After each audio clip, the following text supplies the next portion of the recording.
Well, Cooper and Tyreke, you guys have talked a lot this year about getting off to a good defensive start and then sustaining it. Was this the game that where you guys have come closest to in a while of what you want to do in terms of letting your defense establish the flow of the game? Yeah, I thought at the beginning, we forced a couple of turnovers and just let out in transition, and it really helped us.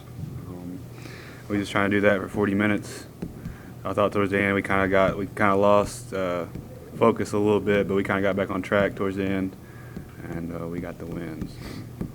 Yeah, absolutely. I think even for the first absolute 20 minutes, there might have been a miscommunication on a basket that they had got, but I feel like everybody was locked in, especially the whole first half. Then, like he said, second half, a couple mishaps, a couple guys that can shoot three pretty well on their team, got a couple good looks. It kind of brought them a little closer, but just being able to grit that out was a good one for us. Tyreke, you personally helped the team get off to a good start. There was more than that, but you were a big part of it. When you are able to get into the passing lanes, force some turnovers, get some buckets out of it, as a player, do you get that feeling out on the floor that, okay, today it's clicking for us, today it's working for us? Did you have that feeling? Getting steals and stuff like that, it gives you confidence, and I'm gonna try my best to find my guys if I get out in transition off turnovers.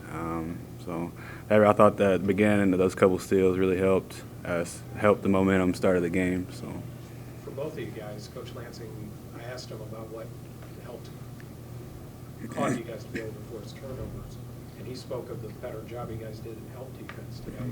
Can you guys talk about that? And obviously you guys gave A.J. Green a lot of trouble. He had 6 turnovers, and how impactful that was to this win. Yeah, it was huge. And like you said, he was a big key. AJ was. He's a great player. We got him turning it over in the first half a couple of times. He kind of leads their team, so the way he was going was kind of the way their team was going. They weren't getting off to a good scoring start. So, but our help defense was there today. Communication was really, really well. Like I said, other than a couple mishaps, I thought the whole game was a good team win. Cooper, you talked about it in the second half. There's a couple times where you and I kind of felt like, okay, maybe they're sort of getting back into it. But you guys always were able to get a turnover here or a shot there to really keep them at arm's length. In terms of just a 40-minute effort of keeping your foot on the gas pedal, how pleased are you with how that played out for you guys today? Because that's probably as good as you've been in a while. Yeah, absolutely. You can always be better. Say it every day. Coach says it every day. It's a great motto to have, especially going into this next week that we're about to have.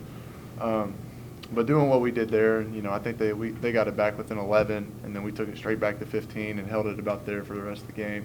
That's huge. That's a big learning lesson, I think, for us.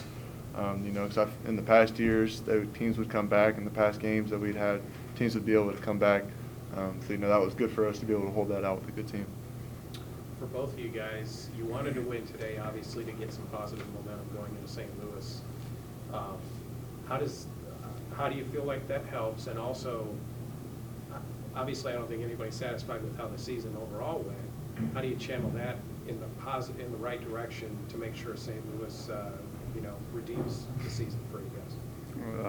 Going into St. Louis, basically just wanted. Nobody's really.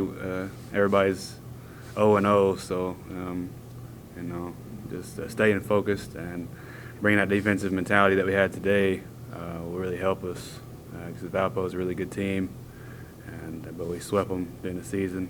So it's always tough to beat a team 3 times in a row. So definitely got to be ready to play come Thursday. Yeah, it's huge. Going into the next week.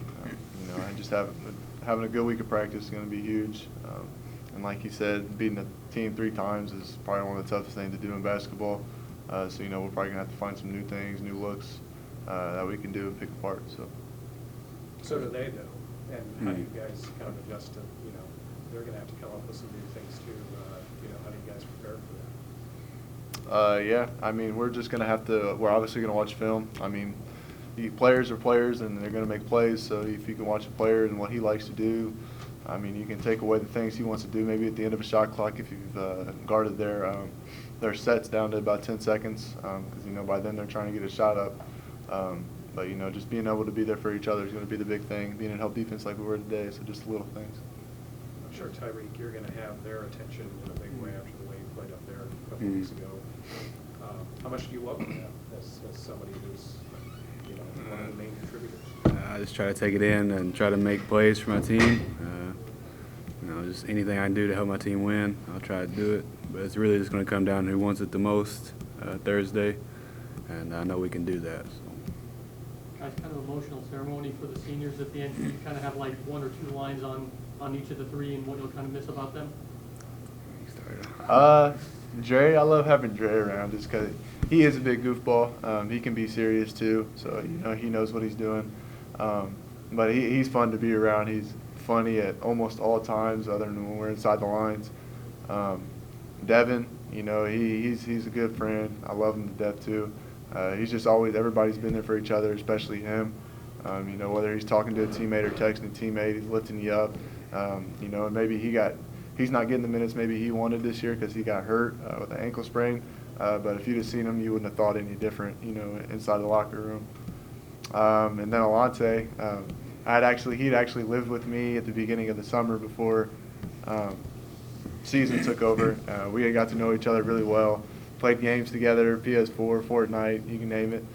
So he's a brother too to me, so I love them all. Dev's my guy. We talk about a lot with each other. I love Dev to death. I'm going to miss him. And I live with Tay, so he's always fun to be around. He always jokes around and stuff. He's a really good guy too. And Dre, like he says, is the big goofball. Definitely going to miss all of them though. They all special to me, and they'll always be brothers for life. I want to hop back to St. Louis here for a second. Tyreke, you were obviously there last year. Cooper, your first kind of collegiate postseason experience. I mean, what do you guys each look forward to as you get ready for Arch Madness? Really, it's just like I said. I was there last year, so I got a little bit of experience. Just being in St. Louis really just comes down to who wants it. You know, everybody's going to be ready to play. It's going to be a dogfight for 40 minutes. So we just got to be ready to come out and do our best. It's going to be a cool experience, you know, going down there the first time. I mean, obviously, you're going down there to play some basketball, so do what you do best and help your team in any way you can. But it's going to be really cool to go down here with these guys and just compete on a daily basis. You know, we got to win 4 games, and that's what I think we believe that we can do. So we're going to go out there and do it. Thanks, guys. Yep. Appreciate it. Thanks, guys.